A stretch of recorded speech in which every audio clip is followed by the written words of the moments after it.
Christ does. And I'm saying this lovingly. Let's see what's happened is that a spirit of fear has penetrated the whole nation. And the minute you're dominated by fear and something happens to you, you look for somebody to blame. We are not going to do that. The enemy would love to divide us right now. And division is one of the ways the enemy uses to keep the blessings of God off of us. Right? Go to the Proverbs. I forget which one it is. Think 19. And God says there are 7 things he hates.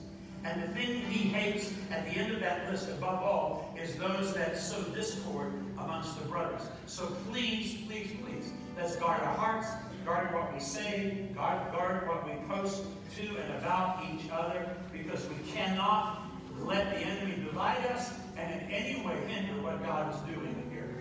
I also want to say, in the words of my good friend, Pastor Jan Edmonds, who's probably watching online right now, the former senior pastor of North Shore Baptist Church, that fear, he believes, is the new religion in America, with masks and social distancing as the liturgy. And we're going to comply for the sake of safety and everything else, but I'm telling you, we will not bow down. We will not bow down.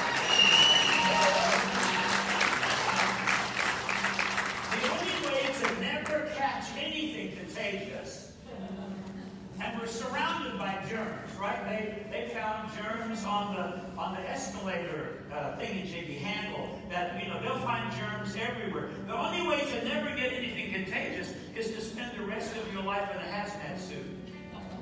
I've never been in a hazmat suit, but I understand it's no fun. But seriously, if we're going to, this is what's happening right now. We're so fearful that we're okay if we have to be in a hazmat suit for the next 100 years. We're not going to do that. Right before all this happened, our young people were in the middle of a genuine revival. If you didn't see them, usually in the second service or in a Tuesday night prayer meeting, you'd see 40 of them right over here in this whole area, worshiping God, leaning into God, having God work in their personal hearts and lives, doing tremendous miracles that God was working in the lives of our kids down here. And prayer meetings, they would be here till 9:30, long after the rest of us had gone home. And what we can't allow happen right now is for this situation to disrupt what God was doing and is doing in their lives. Listen, 2 Edmonds teenagers just in the last 10 days committed suicide. I heard on authority, 2 of them just committed suicide. And when you hear that, I know your heart breaks. Because you feel like, if only, not that we're the only place that's preaching the gospel, right? But if only they could have gotten into Sunday Night Live.